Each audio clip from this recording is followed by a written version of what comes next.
Salut à tous et bienvenue sur cette nouvelle chaîne YouTube. Une chaîne où on va parler d'aéronautique forcément et avec beaucoup de passionnés, beaucoup de passion, c'est ça le mot d'ordre. On veut vous présenter l'aéronautique de manière ludique. On veut que vous viviez un maximum d'expérience et vous savez le meilleur, c'est que vous ayez 10 000 heures de vol ou que vous ayez jamais vu un avion en vrai, ce qui va suivre devrait beaucoup vous plaire. Et aujourd'hui on commence avec du très lourd.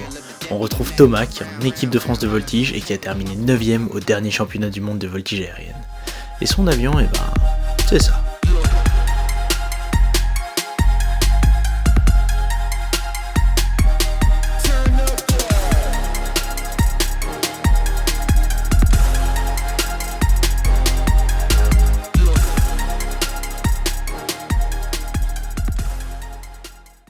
Bon, salut Thomas. Bonjour Léopold. Merci de nous accueillir à côté de ton magnifique avion. C'est avec plaisir. Vraiment, je t'avoue qu'il est super joli. Et un truc qui m'a marqué directement en arrivant, c'est que l'avion, j'ai l'impression qu'il est sorti d'usine hier. Mais en fait, pas du tout. Il est assez ancien comme avion. Il est assez ancien. Alors celui-ci date de 1987. Mais la formule aérodynamique de cet avion a été créée par un monsieur qui s'appelait Curtis Pitts dans les années 40, au milieu des années 40. Donc ça date pas d'hier. À l'origine, ce sont des avions monoplaces. Celui-ci est biplace. Mais la formule aérodynamique n'a pas beaucoup évolué en fait depuis le départ. Et qu'est-ce qui fait qu'un champion de voltige comme toi, parce qu'on le rappelle, tu es quand même 9e voltigeur mondial en théorie, tu es arrivé 9e au dernier championnat du monde. C'est arrivé une fois, oui. C'est arrivé, voilà. Et qu'est-ce qui fait que toi, tu t'es dit, je vais acheter cet avion pour mon loisir, pour me faire plaisir le week-end en famille? Alors, c'est pas forcément moi, c'est une histoire de copains, en fait, cet avion, parce qu'on est trois heureux copropriétaires de cette machine. Très heureux. Donc, il a fallu trouver une machine qui convenait à tout le monde. Et ce qui nous a plu dans cet avion, c'est qu'il y avait plusieurs aspects. Il y a le côté historique. C'est un avion qui a marqué toute une époque, dans les années 60-70 en particulier aux États-Unis. Certains me corrigeront peut-être, mais je crois que quand les championnats du monde ont eu lieu en France en 1972, à Salon de Provence, les Américains étaient uniquement équipés de ce type d'avion. Et voilà, c'est un avion qui a fait les belles heures des équipes américaines dans ces années-là. Et il est toujours un peu d'actualité quand on a envie d'un avion un peu fun pour s'amuser et qui représente aussi une partie de... c'est notre histoire, c'est notre patrimoine aéronautique, donc on est heureux de pouvoir le faire perdurer un petit peu plus. D'accord. Et au niveau de l'envergure de l'avion, là je sais pas si on voit très bien, mais à mon avis vous vous rendez compte que tous les deux on prend une bonne partie de l'avion, donc il est assez petit. Moi je trouve ça super, ça lui donne un look de folie, on croirait qu'il est sorti d'une bande dessinée presque un petit peu. Ouais, c'est vrai, un petit côté jouet, Il y a un côté jouet quoi. Et toi ça te change quelque chose quand tu voltiges, cette dimension un peu courte de l'avion qui est pas très grand en envergure? L'avantage d'avoir un avion assez court en envergure, c'est qu'en général, le taux de roulis est assez bon. Quand elle est un peu plus petite, il est un petit peu plus nerveux, si tu veux. Pour donner un ordre d'idée, cet avion fait 6 mètres d'envergure, ce qui n'est pas énorme. Et il fait 560 kg à peu près. Donc ça fait un bon ratio poids-puissance, parce qu'on a 260 chevaux devant. Ah oui, quand même. Donc ça reste un avion qui est justement un peu dynamique et un petit peu fun à piloter. Pour l'aéronautique, 260 chevaux, c'est quand même assez conséquent. Oui, pour voltiger. Alors ce sont des avions anciens, ils n'ont pas les qualités aérodynamiques des avions modernes, mais ça donne quand même de très bonnes performances, oui. D'accord, super. Et il y a un truc qui m'a directement fait rire aussi dans l'avion quand on le regarde, c'est que tu as un plancher vitré. Ah oui. Ça, franchement, c'est un peu original, quoi. Tu vois le sol qui bouge quand tu t'envoles, etc. Ça te sert, toi, en voltige ou quand tu fais marcher l'avion? Oui, absolument. Ça surprend toujours un peu, mais en fait, on comprend assez rapidement l'utilité quand on est assis dans la machine. On se rend compte qu'on ne voit pas grand-chose sur les côtés et encore moins devant. Et en voltige, on aime bien pouvoir se repérer par rapport au sol, parce que le but, quand on fait de la compétition, c'est de se positionner par rapport à des juges, donc par rapport à des repères au sol. Et ça permet de voir un petit peu ce qui se passe en dessous et de voir un morceau de taxiway, un morceau de piste, un bâtiment arriver pour positionner une figure au mieux. D'accord, super. Écoute Thomas, je pense que tu nous en as appris pas mal sur cet avion. Franchement, c'est un plaisir d'en discuter avec toi. On pourrait peut-être aller se faire un petit tour maintenant. Avec plaisir, allons-y. Il fait beau, on va en profiter. Bon, super. Allons-y alors. C'est parti.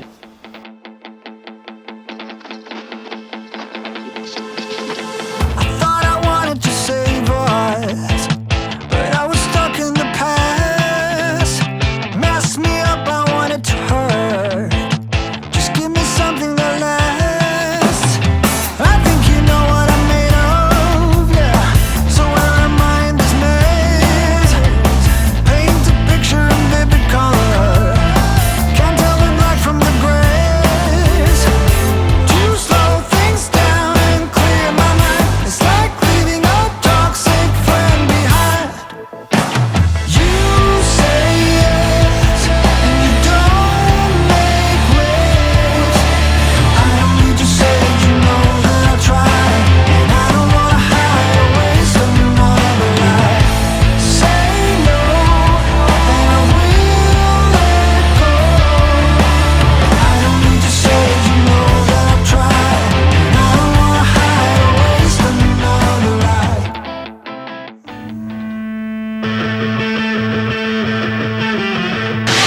se mettre en palier tranquillement.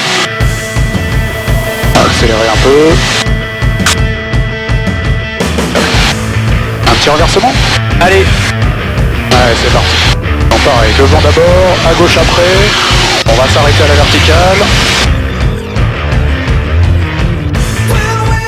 Et on botte.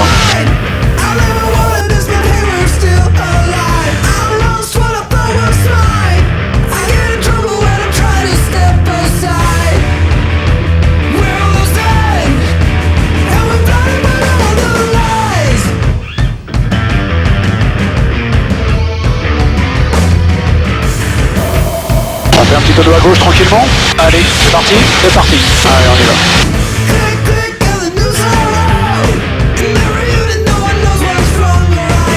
Est-ce que tu te sens que je le passe à droite? Ouais, je le sens. Ça te dérange pas? D'accord. Alors c'est parti.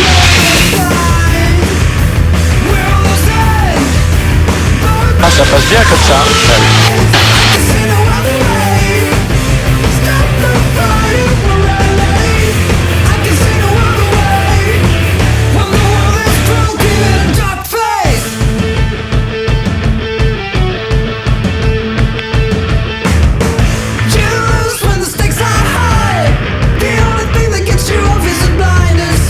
Alors attends, je réfléchis parce qu'il y a des gens, machin.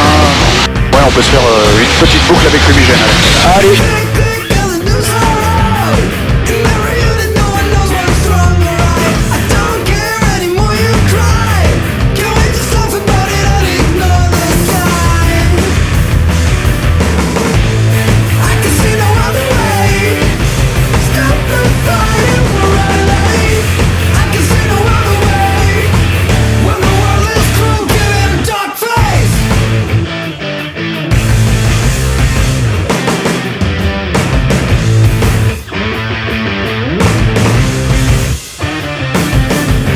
Ah la vache.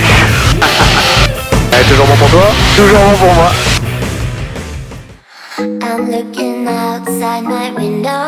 Est-ce que tu veux piloter un peu, Léopold? Ah bah pourquoi pas. Alors je vais te remettre dans l'autre sens et puis tu vas nous faire une jolie petite boucle. Ok, alors c'est à toi les commandes. Ouais. Donc là on y met aux vitesses, on est bon, tu peux y aller quand tu veux. Donc tu tires vers toi. Vas-y, un petit peu plus fort, un petit peu plus fort. Voilà, continue encore. Tire encore, tire plus fort. Voilà, super. Là tu relâches un tout petit peu. Parfait, voilà, pas mal du tout. Là tu continues à tirer. Voilà, très bien. Parfait. Super. Impeccable. Ah la vache, la première boucle. Alors, est-ce que tu trouves ça rigolo le beat? Ah, ça me plaît plus qu'un peu, ouais. Oh, bah c'est cool.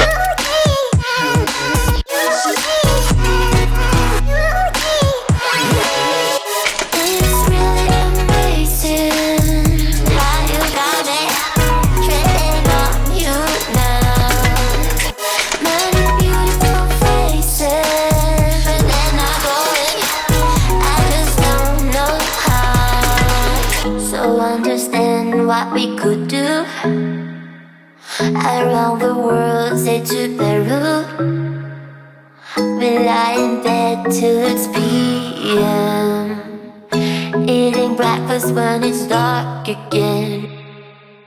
Let us sleep, harvesting grind. You and me as Bonnie and Clyde. We'll dance alone in the afterglow. Bon bah nous voilà de retour après ce vol assez exceptionnel. Putain, je t'avoue, c'était juste énorme. Moi, je te le dis tout de suite, c'est un des meilleurs vols que j'ai fait dans ma vie. Enfin, je pense que j'ai dû te le répéter assez de fois dans l'avion, mais c'était juste exceptionnel, des sensations comme j'en ai jamais eu. C'était dingue. Avec un avion comme ça et un paysage comme on a eu, c'était difficile de faire autrement. C'était difficile de le rater celui-là. Il était franchement super, quoi. Juste énorme. Et maintenant, ce qui serait sympa, ce serait qu'on fasse un petit débriefing du vol, comme on a l'habitude d'en faire dans l'aéronautique. Et puis, du coup, tu peux nous expliquer, si tu veux, un peu tout ce qu'on a pu faire dans le vol, les différentes figures, quelques petites bases de voltige par un champion de voltige et à pire. Eh ben, en fait, c'est assez simple. La voltige, elle est composée de 3 figures de base, à partir desquelles on va créer quasiment tout ce qu'on veut, sachant que on est limité par la puissance des machines, leur capacité à avoir un taux de roulis important, et puis on finit par être limité par la capacité des pilotes aussi, parce qu'on ne peut pas faire n'importe quoi avec un être humain. Mais on arrive déjà à faire pas mal de choses quand même. Alors si on reprend un petit peu par rapport à ce qu'on a vu en vol, la première figure qu'on a vue, c'était la boucle. Tout à fait. Donc la boucle, c'est assez simple. On a l'avion qui était à plat au départ, on était en palier, on était en train de voler tranquillement le long de la côte. D'accord. Et on a fait une évolution dans ce qu'on appelle le plan vertical, vers le haut. Donc on a fait ce qu'on appelle communément un looping, voilà, une boucle comme ceci. Ça, si on doit la dessiner, c'est la tête que ça a. Et si on doit la faire avec cette petite maquette, en fait on était en palier comme ça le long de la côte, on a cabré l'avion. Voilà, on est arrivé un petit peu sur le dos à un moment donné. Et puis on a continué jusqu'à revoir à nouveau le sol devant nous et à se retrouver à nouveau en palier. Toi, en termes de sensations, on en reparlera un petit peu après, mais on s'est senti un petit peu tassé au départ. Dans la partie haute de la boucle, on s'est senti un petit peu flotté dans l'avion, dans les ceintures. Et puis on s'est senti retassé à nouveau quand on est revenu un petit peu en palier à la fin de la figure. Voilà. D'accord, super. Donc ça, c'est une des premières figures que l'on apprend en général. C'est vrai que dans l'imaginaire commun, les gens parlent souvent de looping. Absolument, c'est vraiment le premier truc auquel on pense. Absolument, tout à fait. Super. Pour ceux qui n'ont pas encore bien compris le principe, petit exemple en image dès maintenant. Voilà. Tout doucement, après tu repars regarder à gauche le bout d'aile de l'avion.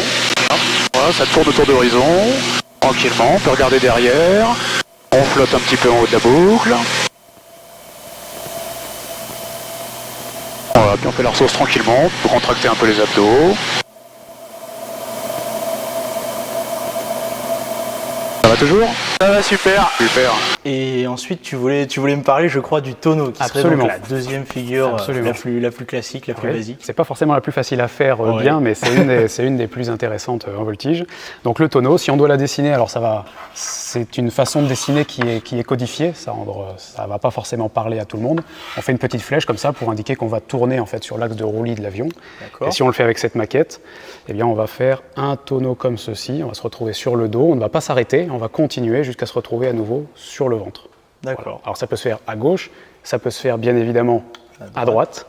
Et ce qui est super en voltige, c'est qu'après dans les créations, on verra, on en reparlera tout à l'heure, on peut utiliser des parties de ce tonneau pour habiller une autre partie de figure. Ok, voilà. Super, donc c'est un peu comme les Lego, tout se construit tout s'enchaîne, et tout s'enchaîne. Bon, super, on va voir ça tout de suite. Fais un petit tonneau à gauche tranquillement. Allez, c'est parti. C'est parti. Allez, on y va.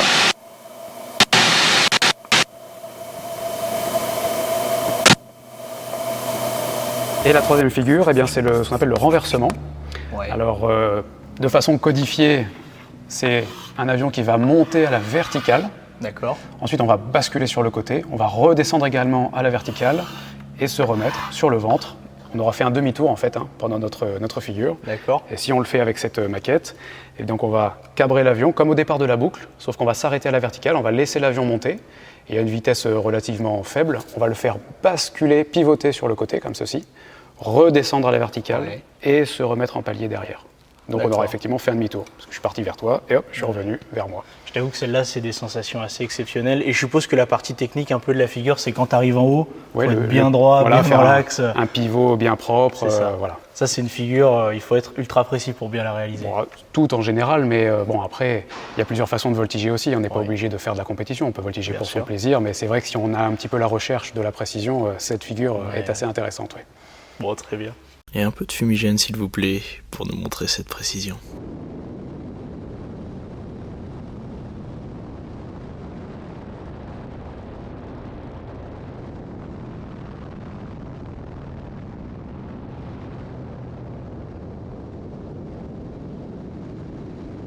Et donc, comme on disait avant, avec toutes ces figures de base, ces 3 figures de base, du coup, c'est ce dont on part pour après composer des programmes, des trucs un peu plus compliqués et des évolutions, quoi. Oui, alors on utilise des parties de ces 3 figures pour faire d'autres figures. D'accord. Et ensuite, on met ces figures tout ensemble pour faire ce qu'on appelle effectivement un programme qui peut être un programme de présentation en meeting ou un programme de compétition ou juste un programme pour se faire plaisir le long de la côte ici. Parce que la voltige, c'est avant tout du plaisir, on l'a bien vu pendant. C'est l'objectif, Il y avait une figure aussi que je crois que tu avais bien aimé. J'ai bien aimé celle-là, elle était très sympa. C'était une boucle habillée d'un tonneau. Donc on a utilisé notre boucle, comme tout à l'heure. Et en haut de cette boucle, on a fait un tonneau tout en continuant à faire notre boucle.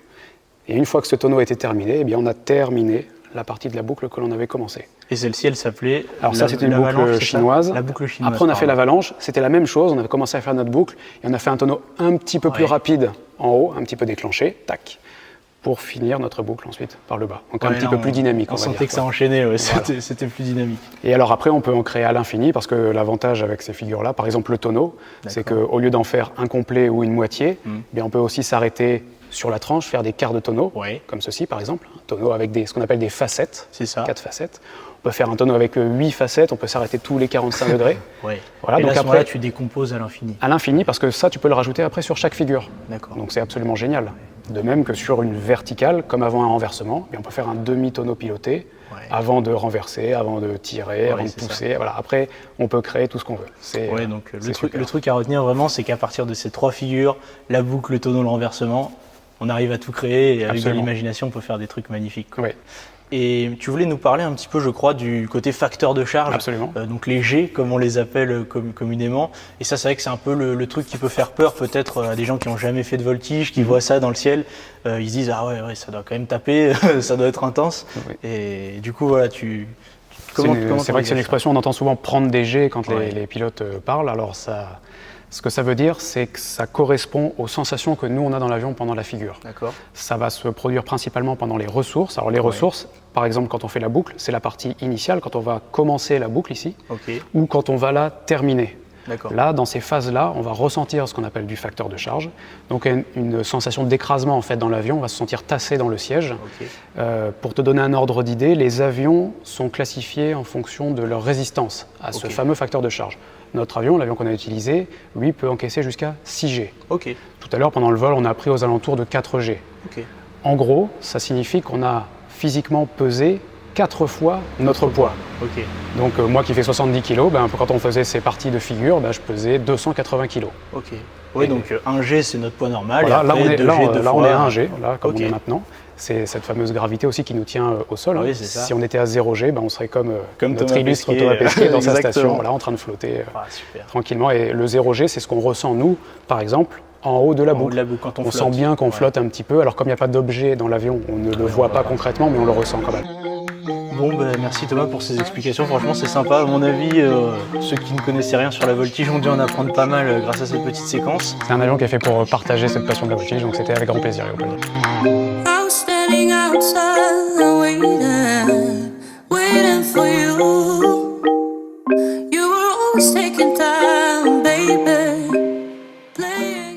Bon les amis, merci d'avoir regardé cette vidéo, je pense qu'on a tous passé un super moment. Moi je vous le dis et je vous le répète, c'était vraiment un des meilleurs vols de ma vie.